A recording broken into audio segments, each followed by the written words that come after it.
I believe that if we are honest with ourselves, that the most fascinating problem in the world is, who am I?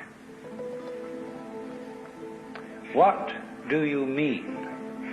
What do you feel when you say the word I? I, myself.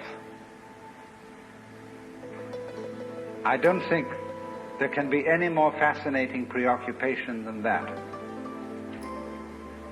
because it's so mysterious, it's so elusive.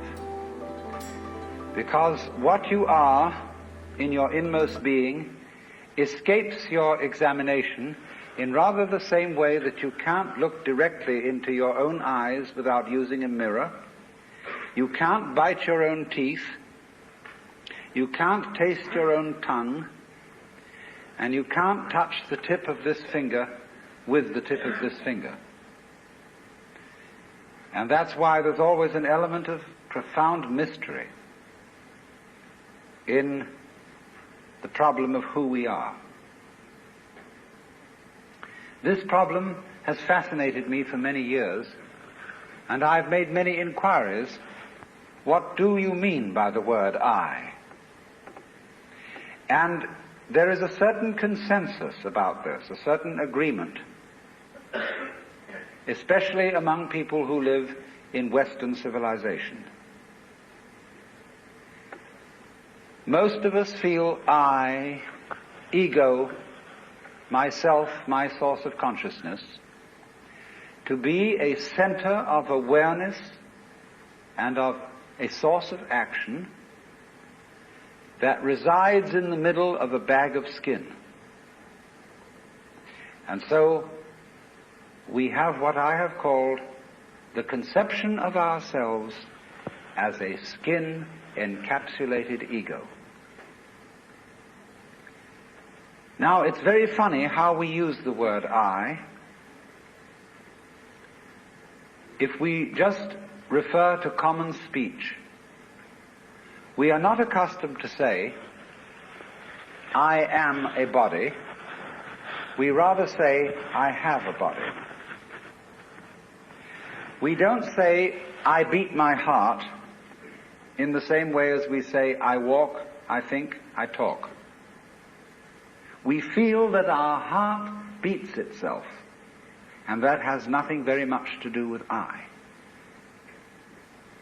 In other words, we don't regard I myself as identical with our whole physical organism.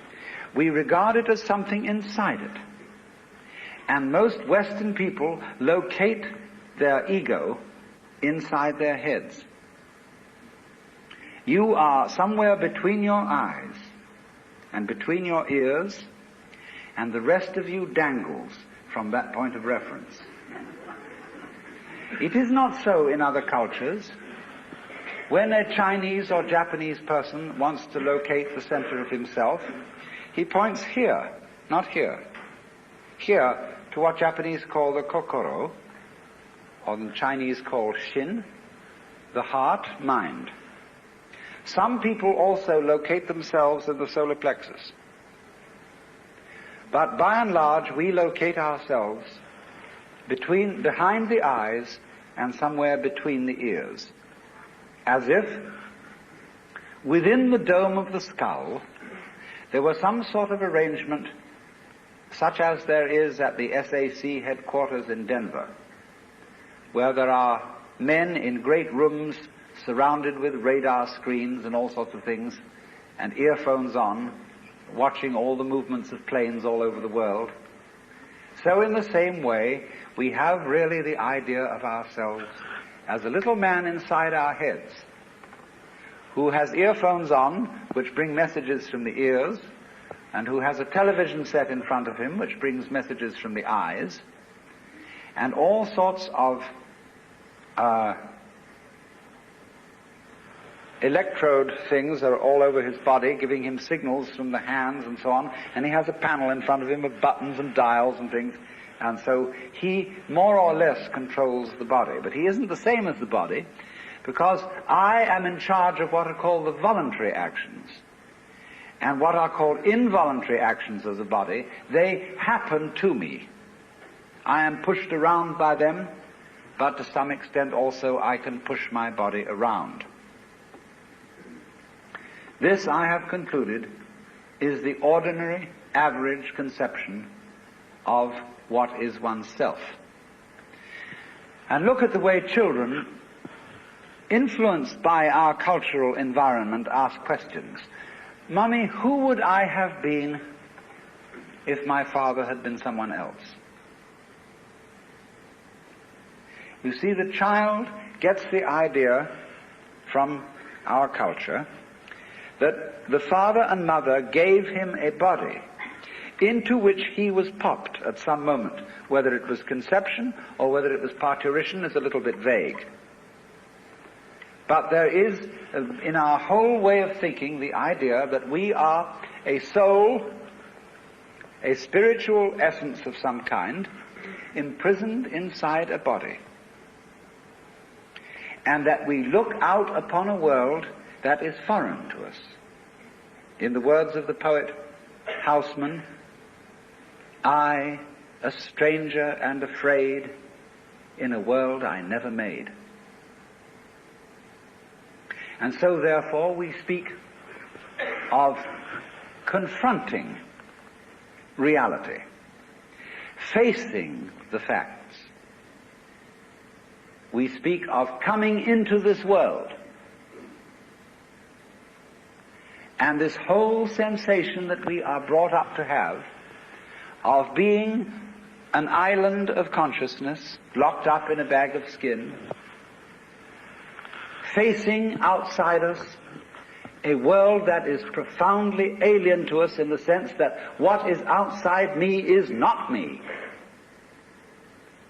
This sets up a fundamental sensation of hostility and estrangement between ourselves and the so-called external world.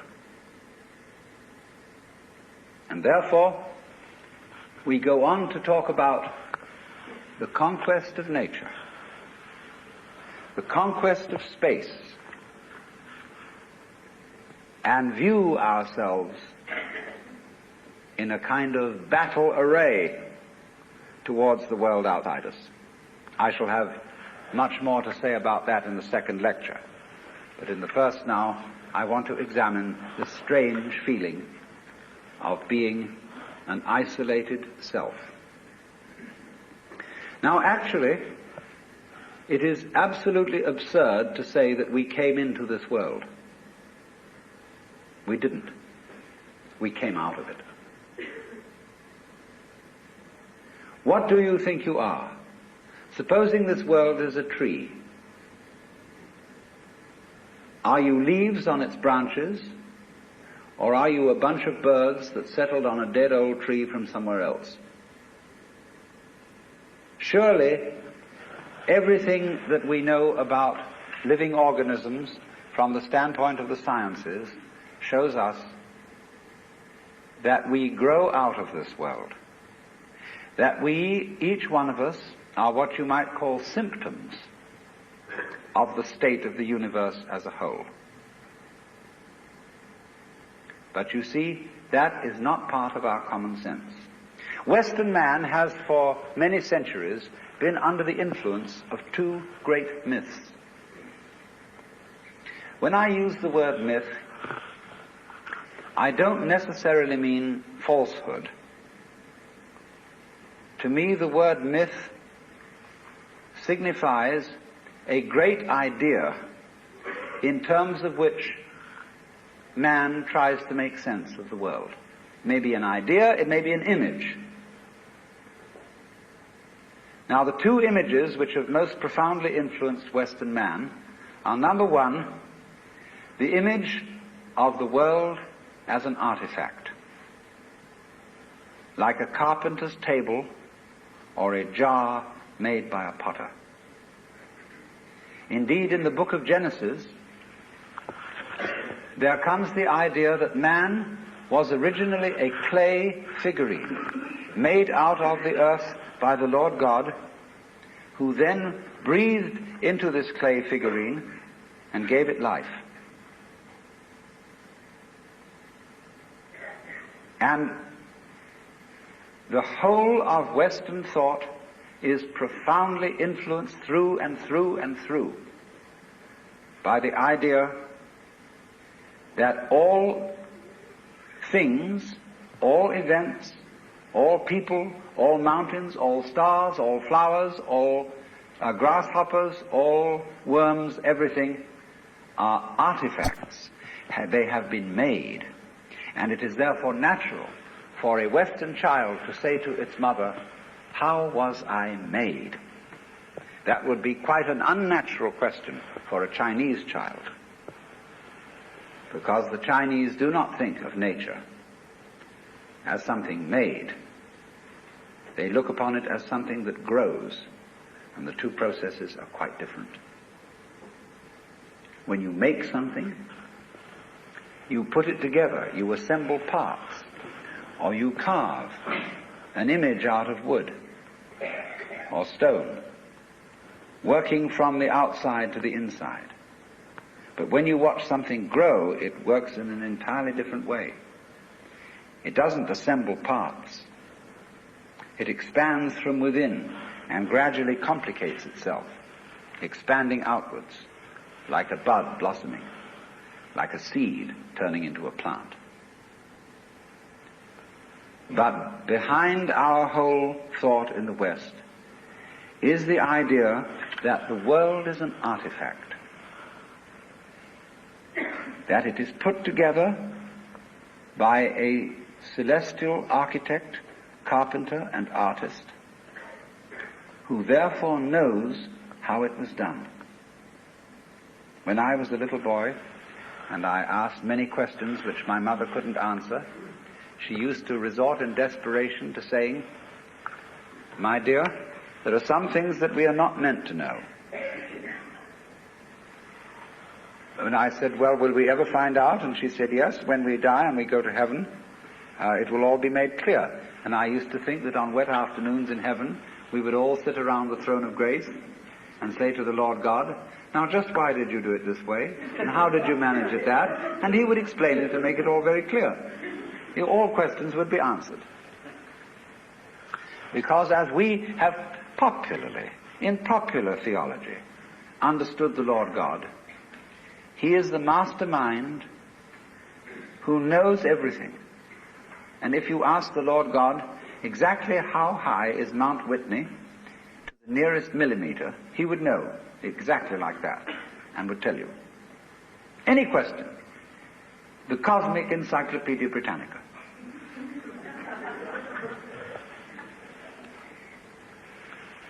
Unfortunately, this particular image or myth became too much for Western man, because it was oppressive to feel that you are known through and through and watched all the time by an infinitely just judge. I have a friend, a very enlightened woman. She's a Catholic convert, but a very enlightened Catholic. And in her bathroom, she has on the pipe that connects the tank with the toilet seat a little framed picture of an eye. And underneath in Gothic letters is written, "Thou God seest me." Everywhere is this eye watching, and judging you, so that you always feel you're never really by yourself. But the old gentleman is observing you and writing notes in his black book. And this became too much for the West. It became oppressive. They had to get rid of it. And so instead, we got another myth. The myth of the purely mechanical universe. This was invented at the end of the 18th century.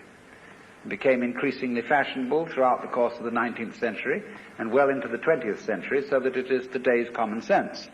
Very few people today really believe in God in the old sense. They say they do, but they really hope there is a God. They don't really have faith in God.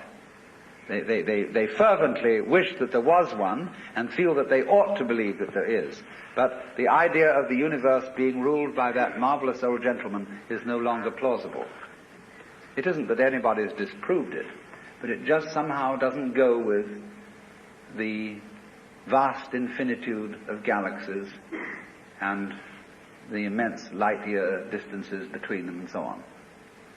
So instead, it has become fashionable, and it is nothing more than a fashion, to believe that the universe is dumb, stupid, that intelligence, values, love, and fine feelings reside only within the bag of the human epidermis, and that outside that, the thing is simply a kind of a chaotic, stupid interaction of blind forces. Courtesy of Dr. Freud, for example, biological life is based on something called libido, which was a very, very loaded word. Blind, ruthless, uncomprehending lust. That's the foundation of the human unconscious. And similarly to thinkers like of the 19th century, like Ernst Haeckel, even Darwin, T.H. Huxley, and so on, there was this notion that at the root of being is an energy. And this energy is blind. This energy is just energy. And it's utterly and totally stupid. And our intelligence is an unfortunate accident. By some weird freak of evolution, we came to be these feeling and rational beings, more or less rational. And this is a ghastly mistake, because here we are in a universe that has nothing in common with us, that doesn't share our feelings, has no real interest in us. We're just a sort of cosmic fluke. And therefore, the only hope for mankind is to beat this irrational universe into submission and conquer it and master it. Now, all this is perfectly idiotic. If you would think that the idea of the universe as being the creation of a benevolent old gentleman, although he's not so benevolent, he takes a sort of this hurts me more than it's going to hurt you sort of attitude to things.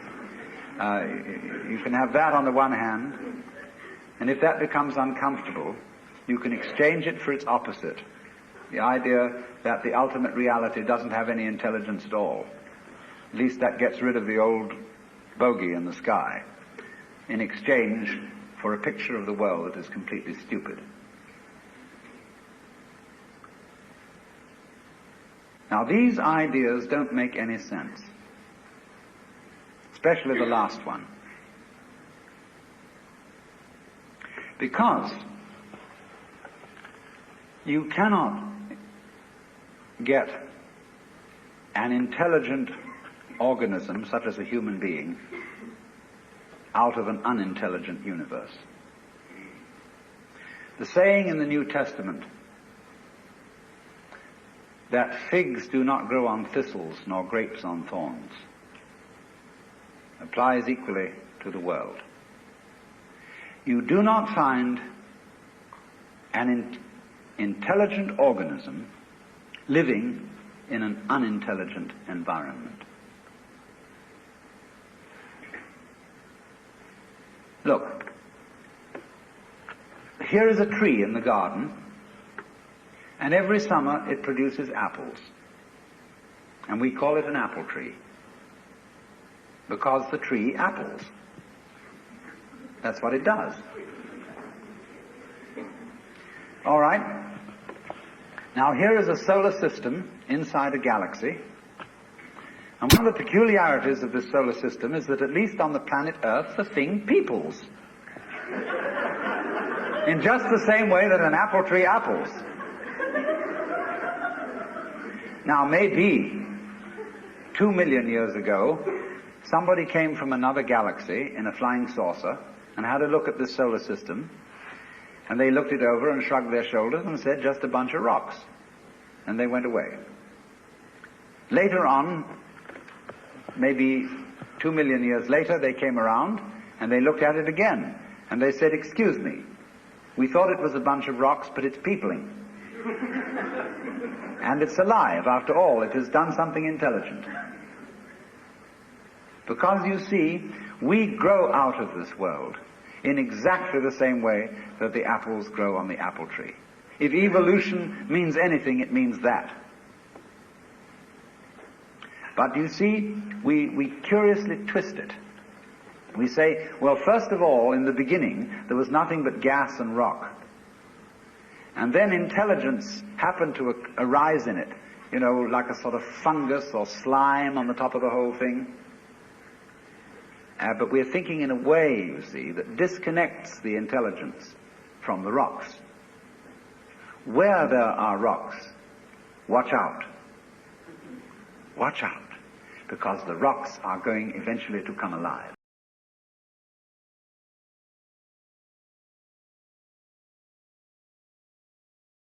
Where there are rocks, watch out. Watch out, because the rocks are going eventually to come alive. And they're going to have people crawling over them. It's only a matter of time. Just in the same way as the seed, the acorn, is eventually going to turn into the oak, because it has the potentiality of that within it. Rocks are not dead. You see, it depends on what kind of attitude you want to take to the world. If you want to put the world down, you say, oh, well, fundamentally it's only just a lot of geology. It's the stupidity. And it so happens that there's a kind of a freak comes up in it which we call consciousness. And that's an attitude that you take when you want to prove to people that you're a tough guy, that you're realistic, that you face facts, and that you don't indulge in wishful thinking. It's just a matter of role-playing. And you must be aware of these things. They are fashions in the intellectual world. On the other hand, if you feel warm-hearted towards the universe, you put it up instead of putting it down, and you say about rocks, they're really conscious, but a very primitive form of consciousness. Because after all, when I take even this crystal here, which is glass, and go, well, it makes a noise. And that response, that resonance, is an extremely primitive form of consciousness. Our consciousness is much more subtle than that. But when you hit a bell and it rings, you touch a crystal and it responds, inside itself, it has a very simple reaction. It goes jangle inside, whereas we go jangle with all sorts of colors and lights and intelligence, ideas and thought. It's more complicated. But both are equally conscious, but conscious in different degrees. That's a perfectly acceptable idea. It's just the opposite of the idea. See, all I'm saying is that minerals are a rudimentary form of consciousness, whereas the other people are saying that consciousness is a complicated form of minerals. You see? What they want to do is to say everything is kind of there. Whereas what I want to say is, hooray, you know, life is a good show. Now then,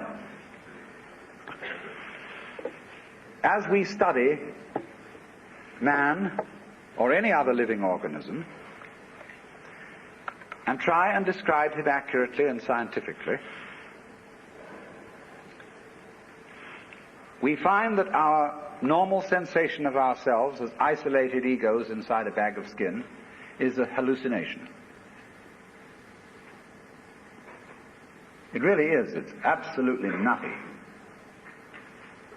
Because when you describe human behavior, or the behavior of a mouse or a rat or a chicken or anything you want to describe, you find that as you try to describe its behavior accurately,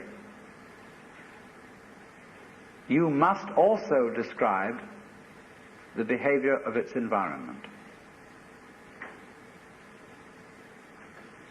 Supposing I walk, and you want to describe the action of walking. You can't talk about my walking without also describing the floor. Because if you don't describe the floor and the space in which I am moving, all you will be describing is somebody swinging his legs in empty space. So as to describe my walking, you must describe the space in which you find me. You know, you couldn't see me unless you could also see my background, what stands behind me. See, if I myself, if the boundaries of my skin were coterminous with your whole field of vision, you wouldn't see me at all. You would see my bright red vest instead. That's why I put it on this evening, to demonstrate this point. And that would be the thing that filled your field of vision, that was the thing standing there. You wouldn't see me, because in order to see me, you have to see not only what is inside the boundary of my skin, but you have to see what is outside it too. Now that's terribly important. Really, the fundamental, ultimate mystery, the only thing you need to know to understand the deepest metaphysical secrets, is this: that for every outside there is an inside, and for every inside there is an outside. And although they are different, they go together. There is, in other words, a secret conspiracy between all insides and all outsides, and the conspiracy is this: to look as different as possible, and yet underneath to be identical, because you don't find one without the other. Like Tweedledum and Tweedledee agreed to have a battle. Note that, agreed. So there is a secret. What is esoteric, what is profound, and what is deep is what we will call the implicit. What is obvious and on the open is what we will call the explicit. And I and my environment, you and your environment, are explicitly as different could be. But implicitly, you go together. And this is discovered by the scientist when he tries, as the whole art of science is to describe what happens exactly. And when he describes exactly what you do, he finds out that your behavior is not something that can be separated from the behavior of the world around you. He realizes then that you are something that the whole world is doing. Just as when the sea has waves on it, well, all right, the ocean is waving. And so each one of us is a waving of the whole cosmos, the entire works, all there is. And with each one of us, it's waving and saying, yoo-hoo, here I am. Only it does it differently each time, because variety is the spice of life. But you see, the funny thing is, we haven't been brought up to feel that way. Instead of feeling that we, each one of us, are something that the whole realm of being is doing, we feel that we are something that has come into the whole realm of being as a stranger. When we were born, we don't really know where we came from, because we don't remember. And we think when we die, that's just going to be that. Some people console themselves with the idea that they're going to heaven, or that they're going to be reincarnated, or they're going to Summerland or something, you know. People don't really believe that. But for most people it's plausible. The real thing that haunts them is that when they die, they're going to sleep and never going to wake up. They're going to be locked up in the safe deposit box of darkness forever. But that all depends, you see, upon a false notion of what is oneself. Now, the reason why we have this false notion of ourselves is, as far as I can understand it, that we have specialized in one particular kind of consciousness. being very general and rough, we have two kinds of consciousness. One I will call the spotlight, and the other the floodlight. The spotlight is what we call conscious attention. And that is trained into us from childhood as the most valuable form of consciousness. When the teacher in class says, "Pay attention," everybody stares and looks fast at the teacher like that. That's spotlight consciousness. Fixing your mind on one thing at a time. Concentrate. And even though you may not be able to have a very long attention span, nevertheless you concentrate. You use your spotlight, one thing after another, one thing after another. Flip, flip, flip, flip, flip, flip, flip, flip, like that. But we also have another kind of consciousness, which I'll call the floodlight. For example, you can drive your car for several miles with a friend sitting next to you, and your spotlight consciousness will be completely absorbed in talking to your friend. Nevertheless, your floodlight consciousness will manage the driving of the car, will notice all the stoplights, the other idiots on the road, and so on, and you'll get there safely, without even thinking about it. But our culture has taught us to specialize in spotlight consciousness and to identify ourselves with that form of consciousness alone. I am my spotlight consciousness.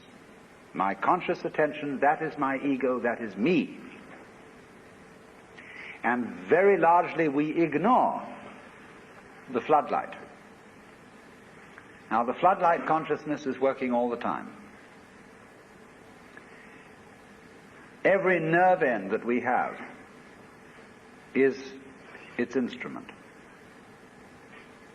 You know, you can go out to luncheon or something and you sit next to Mrs. So-and-so, and you go home and your wife says to you, "Was Mrs. So-and-so there?" "Yes, I sat next to her." "Well, what was she wearing?" "Well, I haven't the faintest idea." You saw, but you didn't notice.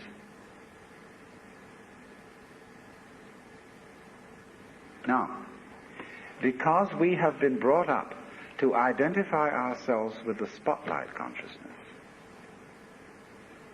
and the floodlight consciousness is undervalued, we have this sensation of ourselves as being just the spotlight. Just the ego that looks and attends to this and that and the other.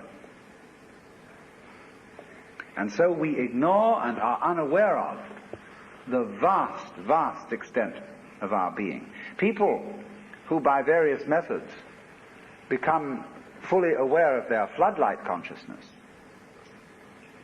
have what is called a mystical experience, or a cosmic consciousness, or what the Buddhists call bodhi, awakening.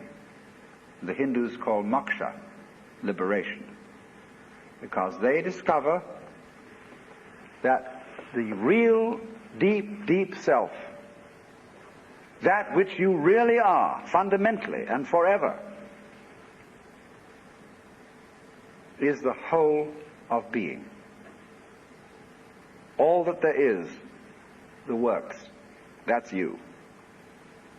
Only that universal self that is you has the capacity to focus itself at ever so many different here and nows.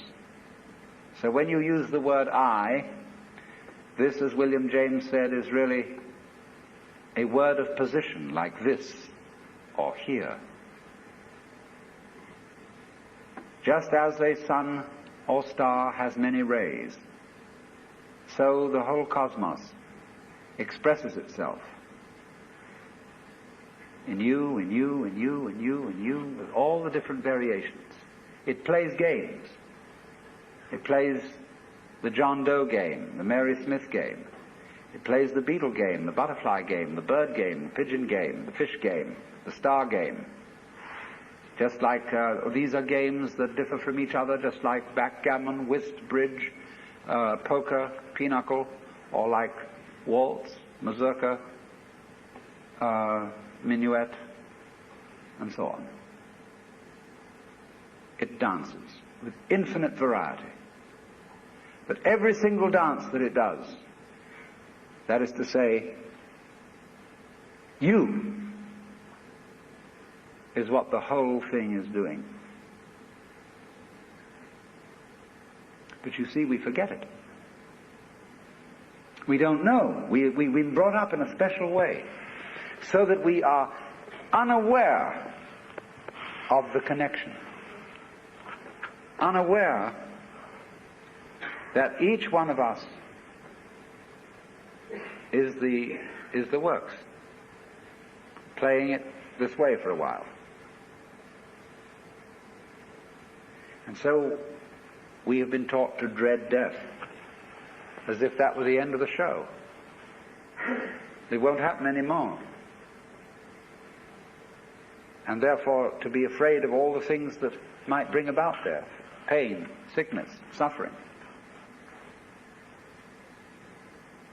And if you don't know, you see, if you're not really vividly aware of the fact that you are basically the works, you have no real joy in life. You're just a bundle of anxiety mixed up with guilt. Because you see, when we bring children into the world, we play awful games with them. Instead of saying, "How do you do? Welcome to the human race. Now, my dear, we are playing some very complicated games. And these are the rules of the game we're playing. I want you to understand them, and then you learn them, and then when you get a little bit older, you may be able to think up some better rules." Instead of being quite direct with our children, instead we say, "You're here on probation, you understand that? And maybe when you grow up a bit, you'll be acceptable. But until then, you should be seen and not heard. You're a mess. And you've got to be educated and schooled and whipped until you're human." So that these attitudes which are inculcated into us in infancy go on into old age. The way you start out is liable to be the way you finish. So people going around fundamentally feeling that they don't belong. Because their parents said to them in the first place, "Look, you don't really belong here. You're here on sufferance. You're on probation. You're not a human being yet." And people feel this right on into old age. And so they figure that the universe is presided over by this awful kind of God the Father parent, who, yes, has our best interest at heart, is loving, but who spares the rod spoils the child. Whom the Lord loveth, he chasteneth. So everybody's sort of, when's it going to hit next? So don't feel that they belong.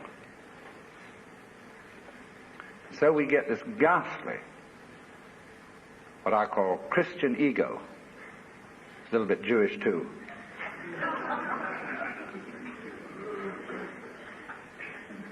Who really feels that he's homeless, he's an orphan.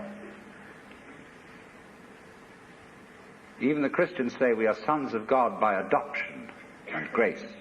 Not real sons, but by adoption and grace on sufferance. And so comes this sensation, you see. So characteristic of Western man and indeed of all highly civilized people. Of being a stranger in the earth.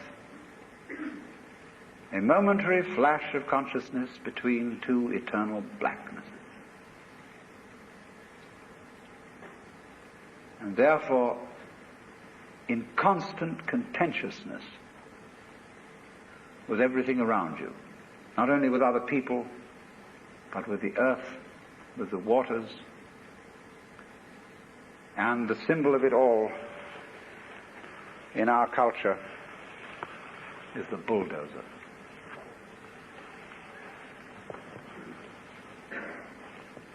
Where I live, aboard a ferry boat, there is opposite us, across the water, or was opposite to us, some lovely hills.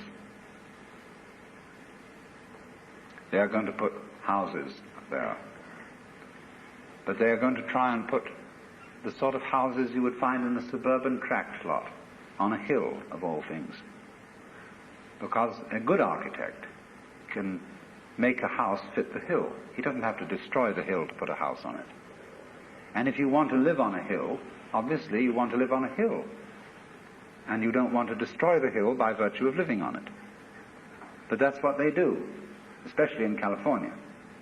Because Texas is kind of flat, and they don't have to do that kind of thing. But in California, where we've got lots of hills, they always scrape the tops off them till they're perfectly flat. Then they put houses on, and then they scrape them off in terraces all the way down. They upset the ecology of the hill, and eventually all the houses fall down. And so what? But by that time the payments have been made. But that's because the builder doesn't feel that the external world is his own body. It is. The external world is your own body extended. So he, instead of going up to the hill and saying, "Good afternoon, I very much want to live here, and I would like to know what kind of house you would like to have built on you." An intelligent architect always does that. Instead of that, he has a prejudice about what kind of a house is a house. And he has to make the hill submit to this prejudice. So he has to ruin the hill and get rid of it, pretty much, then put the house on it. He's absolutely out of his mind. And he's out of his mind because he doesn't realize that the external world is his body. When he realizes that, he'll get his mind back.